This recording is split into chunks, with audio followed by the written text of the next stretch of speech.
José Joaquín Eufrasio de Olmedo y Maruri, nacido en Guayaquil un 20 de marzo de 1780, fue abogado, político, prócer y poeta guayaquileño. Fue uno de los personajes con mayor trascendencia y participación en la historia ecuatoriana. En la era colonial española, Olmedo se destacó como gran orador en las Cortes de Cádiz, con el fin de lograr la abolición de las mitas. Sin embargo, con la derrota de las tropas napoleónicas en la península ibérica y el retorno del rey Fernando VII al trono, se disolvieron las Cortes y se persiguió a sus diputados, entre ellos Olmedo, quien estuvo prófugo en breve tiempo.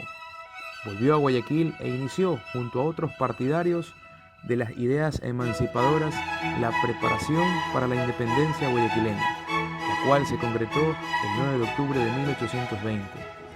Luego de la firma del Acta de Independencia, Olmedo fue proclamado presidente de la provincia libre de Guayaquil y gestionó la creación del ejército guayaquileño.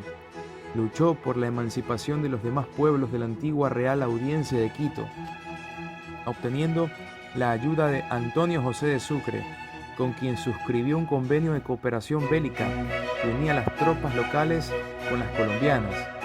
Olmedo se refugió en Lima y llegó a ser diputado del primer Congreso Constituyente del Perú en 1822.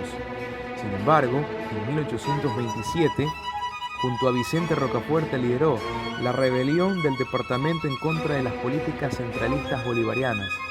Olmedo, en su admiración hacia los actos heroicos de Bolívar, le dedicó un extenso poema llamado Victoria de Junín, Canto a Bolívar. Tras la creación del Estado de Ecuador en 1830, Olmedo fungió como el primer vicepresidente del país durante la primera presidencia de Juan José Flores. Tras 15 años de dominación floriana y de políticas represoras, Olmedo junto a Roca y Noboa lideraron la revolución marxista que inició el 6 de marzo de 1845 y concluyó con la rendición de Flores, tras lo cual se conformó un triunvirato conformado por ellos mismos, el cual duró hasta la redacción de la Cuarta Constitución y la elección de Roca como presidente constitucional. En lo posterior, Olmedo prosiguió ocupando cargos en el gobierno tras su fallecimiento en 1847. Durante su vida, dedicó parte de su tiempo a la creación de novelas, cantos, obras, poemas, entre otros tipos de obras literarias, y entre sus más conocidas obras están Canto a Bolívar, Al General Flores, Vencedor en Miñarica y Alfabeto para un niño. Diseñó la bandera y el escudo de Guayaquil, además de componer la letra para su posterior himno. En 1808 se inspiró y compuso el prólogo a la tragedia El Duque de Viseo de Quintana y su silva titulada El Árbol, que terminó en 1809 y contiene dos partes, una filosófica y de gran sentido estético, y otra menos cuidada con la que cierra el poema, pareciendo como si hubiese unido dos versos distintos. En enero de 1811 aún estaba en México y leyó su poema Improntu. A principios de 1817 viajó hasta Lima y escribió a un amigo, don Gaspar Rico. En 1821 escribió su hermosa Canción del 9 de octubre, considerada el primer himno que ha tenido el territorio ecuatoriano. En 1823 editó en Lima su traducción del inglés del ensayo sobre el hombre de Alexander Pope en 45 páginas. En 1825 compuso una marcha, el poema de la libertad. En 1837 escribió la canción del 10 de agosto, que, como ha demostrado el padre Espinosa Polit, sirvió de antecedente al actual himno nacional. En 1840 escribió En la muerte de mi hermana. En 1843 editó Ocios poéticos del general Flores y una oda en su obsequio en 52 páginas. De allí en adelante, sus cantos y poesías comenzaron a republicarse con gran éxito. En 1848 salió en Valparaíso un volumen de obras poéticas, única colección revisada y corregida por Olmedo, meses antes de su muerte. La segunda edición data en 1853, París, con 214 páginas y otras posteriores.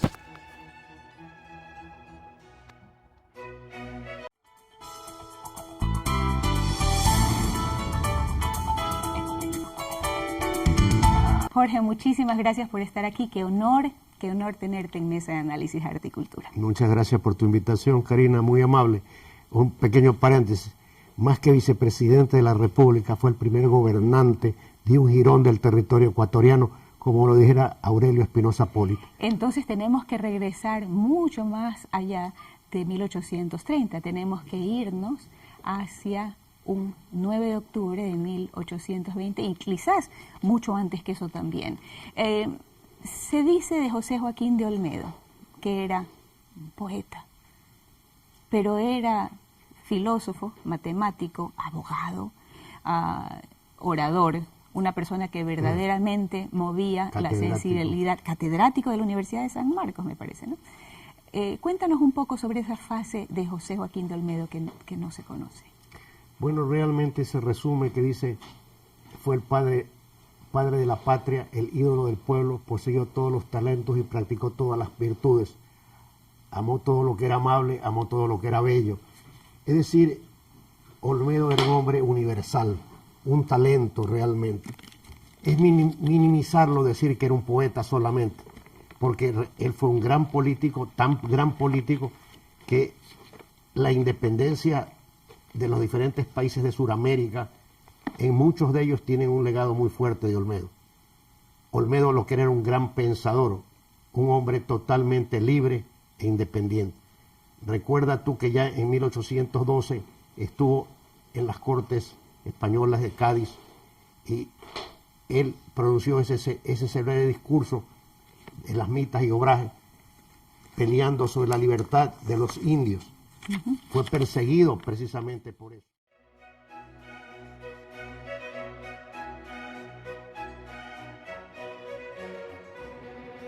A continuación escucharemos una breve reseña sobre sus inicios en la vida política y también sobre su autoexilio. Escuchemos. En 1809 se incorporó como abogado de la Audiencia de Quito. En marzo de 1810 tuvo una hija con Ramona Ledós.